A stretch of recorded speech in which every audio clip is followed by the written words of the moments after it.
వర్ధిల్లాలి ప్రింటర్స్ ఐక్యత. జోహార్ జోహానస్ గుటెన్బర్గ్, జోహార్ జోహానస్ గుటెన్బర్గ్, వర్ధిల్లాలి ప్రింటర్స్ ఐక్యత. జెండా వందన కార్యక్రమం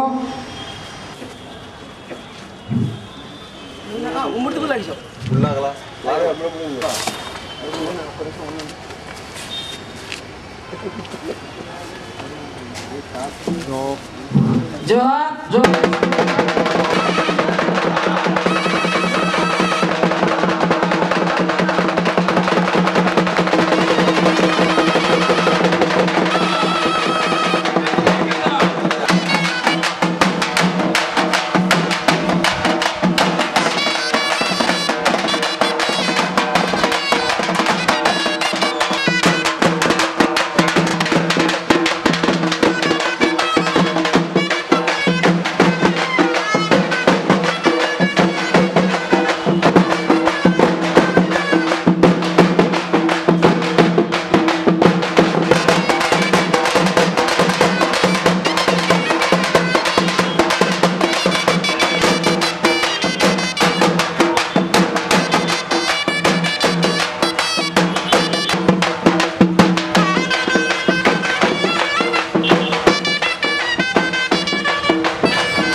కార్యక్రమాన్ని అందరం నిర్వహించుకొని చాలా హ్యాపీగా చేసాం. అదే ట్రెండ్ కొనసాగించాలనే ఉద్దేశంతో కొందరు మిత్రులు కానివ్వండి, మన అందరి సహకారం కానివ్వండి, ఎవరైనా సరే పాజిటివ్ దీన్ని తీసుకొని ఈ కార్యక్రమాన్ని ఇంత ఇదిగా చేయడానికి ముందుకు వచ్చారు. దాని సంతోషం. ఇటువంటి విధానాన్ని మళ్ళీ కొనసాగించి, అంటే దీనివల్ల ఏదో పెద్ద ఇది కాదు కానీ ప్రింటర్స్ మొత్తం కలిపి ఒక దగ్గరికి చేరటానికి మామూలు రెగ్యులర్గా అయితే కలవ ఏదో పని మీద లేకపోతే ఇంకొక వర్క్ మీద ఏదో ఒకటి కలుస్తూ ఉంటాం. అసలు సంవత్సరం పాటు ఒక వ్యక్తి చూడడం ఇది కూడా మన వ్యవస్థలో ఉంటుంది. ఎందుకంటే ఎవరి సిస్టమ్ వాళ్ళది, ఎవరి పని వాళ్ళది, ఎవరికి సంబంధించింది వాళ్ళ దాంట్లో ఉంటారు కాబట్టి అది కుదరదు. మరి ఇట్లాంటి సందర్భం ఒకటి మనం పెట్టుకున్నాం కాబట్టి, ఈ ప్రింటర్స్ డే అనేది ఒకటి మనం ఇక్కడ పెట్టుకున్నాం కాబట్టి దాన్ని విజయవంతంగా జరుపుకొని అందరం ఐక్యతని ఈరోజు ఇక్కడ చాటారు. చాలా చక్కగా చేసాం ఈరోజు ప్రోగ్రాం. ఇప్పుడు దాకా జరిగింది. అలానే 10 సంవత్సరం మనలో ఒక మంచి ప్రింటర్స్ కానీ ఫస్ట్ నుంచి ఈ ప్రింటర్స్ అభివృద్ధి చేయడానికి సహకరించినటువంటి పెద్దల్ని మనం ఒకసారి గౌరవించుకుంటూ, మన ప్రింటర్స్ యొక్క ఐక్యతను అందరూ చాటుకుంటూ, మనం గౌరవించుకుంటూ, మన వ్యవస్థను గౌరవించుకుంటూ ముందుకు వెళ్ళడం జరుగుతుంది ఇందులో.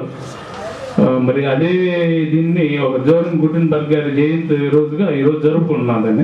దానికి ఈరోజు మన మిత్రులందరూ కలిసి ఏర్పాటు చేసిన సభకి ముందు స్వాగతం. మన అట్లానే పేరు సంపాదించినటువంటి రాయల్ ప్రింటర్స్ గాంధీ గారిని ఈ విషయం మీద మాట్లాడవలసిన. ఒక మహనీయుడి యొక్క జన్మదినాన్ని మనం ఇలా జరుపుకోవడం అనేది ఎందుకు వచ్చిందనే విషయంకి వస్తే, మనమే మన జన్మదినాన్ని జరుపుకునే పరిస్థితిలో ఉన్నాం. మనలో మనమే మన పుట్టుక యొక్క విశిష్టత గురించి గుర్తించుకోలేని పరిస్థితిలో ఉన్నాము. ఒక్కొక్కరికైతే అలవాటు లేని పరిస్థితిలో ఉంది.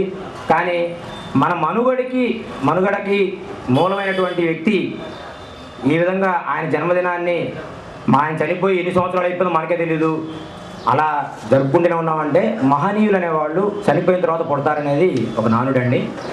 బతుకున్నంత కాలం వాళ్ళని గుర్తించాలనేదో ఎవరికి తెలియదు. వాళ్ళు ఇచ్చిన ఫలితాలని మనం అనిపించాలంటే వాళ్ళు చనిపోయిన తర్వాతే వెలుగులోకి వస్తుంటుంది. అలాగే మనం బతుకున్నంత కాలం మనం ఏం చేయాలనేది తపన పడుతూ చేస్తూ 10 మందికి ఏదో ఒకటి అందించాలనే ఆతృతతో ముందుకు నడిచినప్పుడు మాత్రమే ఆఫ్టర్ డెత్ మన వెనుకడి అనేది బయటకు వస్తుంటుంది. అలాగే ఈ మన ప్రింటర్స్ రంగంలో కుబేరా ప్రింటర్స్ అనే అధినేత గారు వారు ఎక్కడి నుంచి వచ్చారో తెలియదు ఎవరికి, వారు ఏం చేశారో తెలియదు ఎవరికి అనే మాట అంటున్నానంటే మన జనరేషన్ తెలియదు. కానీ వారి గురించి తెలిసిన వ్యక్తులు ఇక్కడ 10 మంది ఉంటే అసలు వారు ఏం చేశారని కూడా తెలియకుండా ఉన్న పరిస్థితులు కూడా ఉన్నాయి.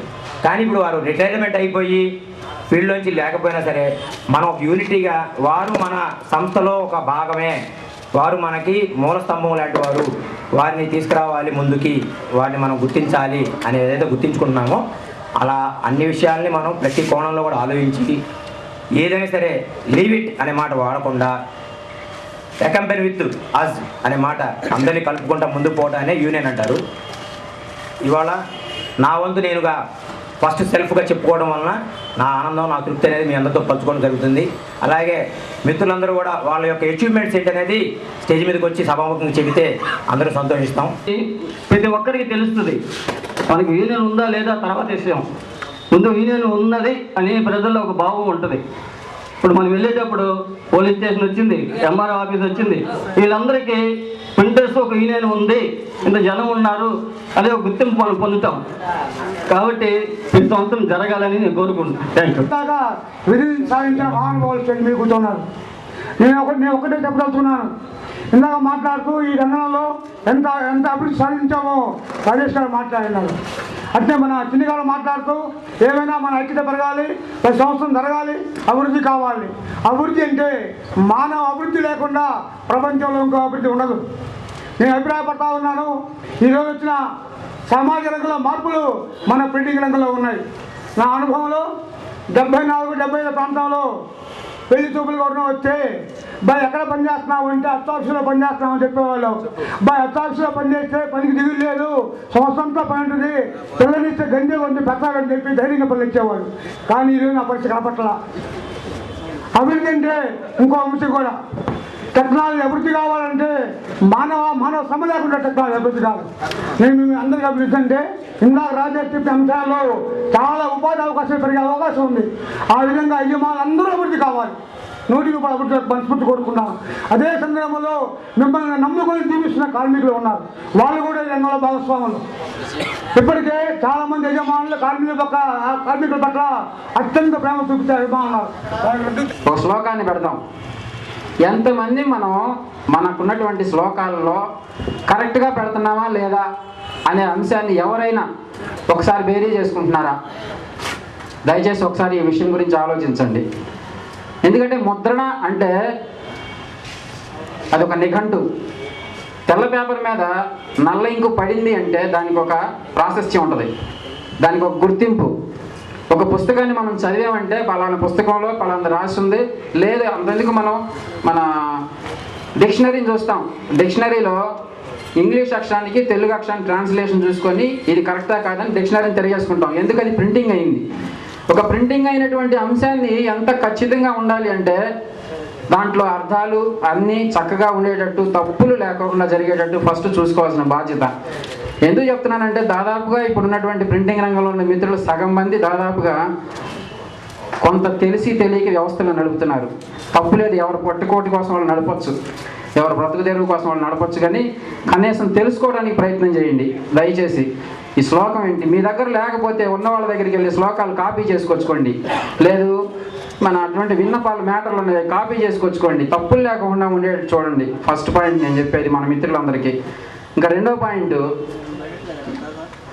ఒక వ్యక్తి ఆహ్వాన పత్రిక పంచేటప్పుడు చనిపోయిన వ్యక్తి పంచుతాడా లేదా? పంచడానికి అర్హుడు కాడు. చనిపోయిన వ్యక్తి పంచడానికి వీలు లేదు.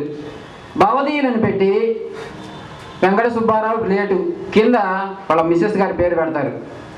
వచ్చిన కస్టమర్కి తెలియదండి, వచ్చిన కస్టమర్ మా నాన్నగారి పేరు ఇక్కడే ఉండాలి అని అంటాడు. కానీ మనం ప్రింటింగ్ రంగంలో ఉన్నటువంటి వాళ్ళమే, నాకు ఊటుకూరు లక్ష్మణరావు గారు నేర్పించిన విద్య అది, నేను ఆయన దగ్గర పనిచేశాను. ఇది కరెక్ట్ కాదు, బతికున్నవాడే పిలవడానికి అర్హుడు. కాబట్టి అతను భార్య పేరు పెట్టుకోవాలనుకుంటే కింద wife of late so and so అని పేరు పెట్టుకోండి, కానీ పైన ఆయన పేరు పెట్టి లేటు అని పెట్టకండి అని చెప్పి నాకు ఆ విద్యను ఆయన నాకు నేర్పించాడు. దయచేసి మీకు ఎందుకు చెప్తున్నానంటే కనీసం కొన్ని మన ప్రింటింగ్ ప్రెస్ మెయింటైన్ చేస్తున్నామంటే కొన్ని కర్టసీలు మనకు తెలియాలి. అర్పించుకోవాలి. సాంస్కృతిక అందులోనే నాకు వచ్చింది ఇంతే, నేను ఇంతే చేస్తానంటే అది అట్లాగే ఉంటుంది. భాష మీద మీ కమాండింగ్ పెంచుకుంటే, పుస్తకాలు చదవడం ద్వారా, పేపర్లో చదవడం ద్వారా, పొజిషన్ నేర్చుకోవడం ద్వారా పక్కవాడు ఏం చేస్తున్నాడు, మనం ఏం చేస్తున్నాము, వాళ్ళకి ఎందుకు తప్పులు రావట్లేదు, మనకెందుకు వస్తున్నాయి అనేది ఎవరికి వాళ్ళు కనుక చేసినట్లయితే ఖచ్చితంగా మీరు భాష మీద కమాండింగ్ సాధిస్తారు. ఇదే రెమెడీ దాన్ని. గారి జన్మదినోత్సవం సందర్భంగా మన ఈ కార్యక్రమాన్ని మళ్ళీ ఒకసారి గుర్తు చేస్తున్నాం. ఈయన 1940లో ఒక యంత్రాన్ని తయారు చేసి అచ్చు వేయడానికి ప్రపంచం మీద తీసుకొచ్చాడు. ఆ అచ్చు ఇలా ప్రింటింగ్ అంటే యాక్షన్ ఇలా ఉండేది. ఆ తర్వాత అచ్చులు తయారు చేసుకోవడం కూడా కొంచెం కష్టంగా ఉండేది. ఒక పుస్తకం తయారు కావాలంటే కొన్ని నెలలు పట్టేది.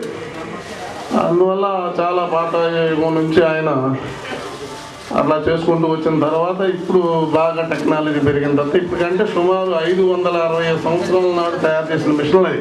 ఇప్పుడే ఈ కాలంలో చేసింది కాదు, గాంధీ గారి కన్నా ఇంకా ఇప్పుడు ముందు అప్పుడెప్పుడో చేశాడు ఆయన ఆ మిషన్ని. ఆ తర్వాత ఇంకా బోల్డంత టెక్నాలజీ, చాలా టెక్నాలజీ ఈరోజు మనం అనుభవిస్తున్నాం. దాని పుణ్యమే దాదాపుగా ఇంచుమించుగా. అట్లా ఈ రంగంలో దీనికి అనుబంధ సంస్థలు, ప్రింటింగ్ అనుబంధ సంస్థలు ఏమున్నాయి? స్క్రీన్ ప్రింటింగు, డైయింగ్ ప్రింటింగు, ఇంకా అనేక రకాలు. స్క్రీన్ ప్రింటింగ్తో పాటు ఫ్లెక్సీ ప్రింటింగ్ కూడా అందులో అదే టెక్నాలజీ.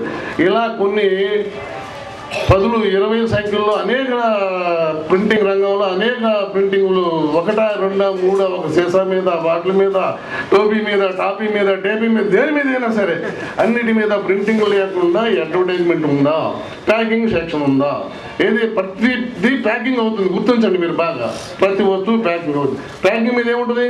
ప్రింటింగ్ ఉంటుంది. ఎన్ని రకాల ప్రింటింగ్? సీసా మీద, కప్పు మీద, కాపీ మీద, దేని మీద అయినా సరే ప్రింటింగ్ ఉంటుంది. మరి ఇవన్నీ మనకేమైనా తెలుసా? మనం ఏమైనా వేస్తున్నామా? మనం వేస్తున్నాం, వస్తే శుభలేఖ వేస్తాం, లేకపోతే పాంప్లెట్ వేస్తాం, అంతే, ఇంకేమయ్యో. మళ్ళీ దానికన్నా కొంచెం గట్టి ఏదైనా తెచ్చాడు అనుకో 4 పేజీలు ప్రింటింగ్. ఇవాళ అవ్వదండి, రేపు. ఇవాళ ఎందుకు అవుతాయి? ఇవాళ ఎందుకు అవ్వదు? అవుద్ది. ఇవాళ నువ్వు చేస్తే అవుద్ది. నువ్వు ఏమని ఆలోచిస్తావు? ఈ 4 పేజీలు నేనెప్పుడు కొట్టిచ్చాను, నేనెప్పుడు ప్రింటింగ్ వేసాను, ఆయనకి ఎప్పుడు డెలివరీ ఇచ్చాను, వచ్చిన తర్వాత వచ్చిన కంటే నాది అయిందా అంటాడు. నేను ఇవ్వలేదు, అయ్యా ఇస్తున్నాను అంటావు. ఇదే అంటే మనకు మోటివ్ అంటే మైండ్లో ఏముండాలి, ఏదైనా చేస్తాను అనేది ఒకటి పడితే నీకు అది అవ్వకపోతే దానికన్నా ముందు 1 గంట ముందే అవుద్ది ఇంకా. కానీ దానికి మనం సిద్ధపట్టాల. ఇవన్నీ లోపాలు, చిన్న చిన్న లోపాలు.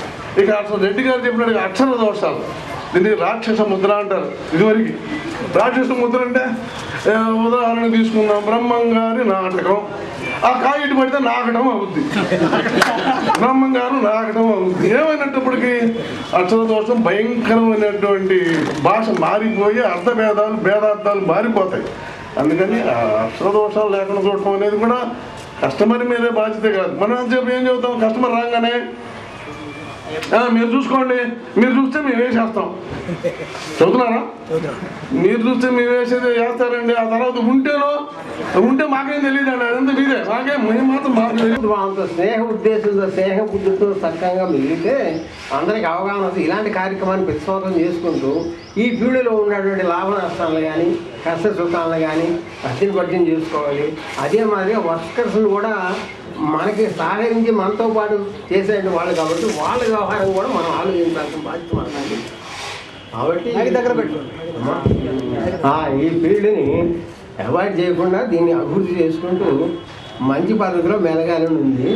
తర్వాత చిత్తశుద్ధి కావాలి, ఆత్మశుద్ధి కావాలి, సచ్చేత కావాలి ఈ ఫీల్డ్ చేసేది. ఎందుకంటే ఇతర వ్యాపారాలతో సంబంధించింది కాదు, ఇది ఎడ్యుకేషన్ సంబంధించింది కాబట్టి పెద్దవాళ్ళకి గౌరవం కల వృత్తి, ఇతరుల వృత్తులు లాంటిది కాదు. అందరూ కూడా అభిషేకిస్తారు, అందరూ అభిమానిస్తారు, మనల్ని కూడా గౌరవిస్తారు.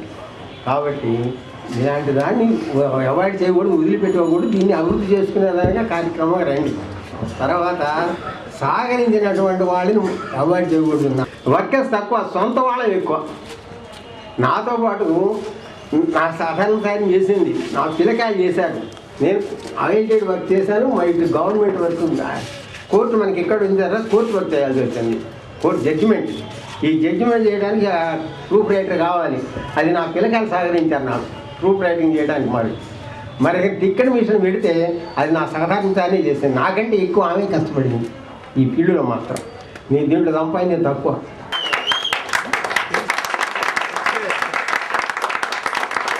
Thank you sir.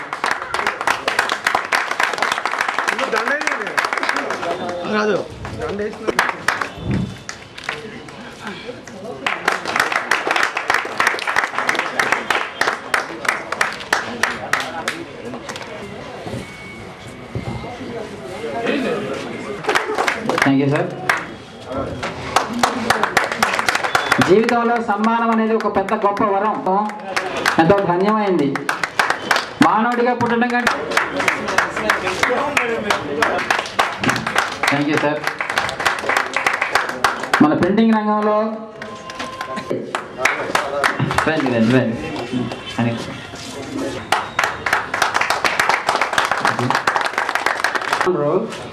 ఒక వర్క్ తీసుకోవడానికి నాకు ఒక వర్కర్ ఉండాలనే గర్వంగా తీసుకోగలిగే శక్తి ఉండాలి. అదేవిధంగా మనం దాన్ని ఎందుకు సాధించలేకపోతాము, ఈ పని మనకు చేత కాదు అనుకోకుండా ప్రతి దానికి ముందుకు పోదలుచుకుంటే ఆ స్ఫూర్తితో ఆ యాజమాన్యం కూడా ముందుకు నడవగలుగుతుందని నేను భావిస్తూ సెలవు తీసుకుంటున్నాను.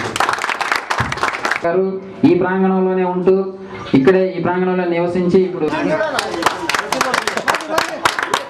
ఎవరి దగ్గర ఎన్ని విద్యలు నేర్చుకున్నా కూడా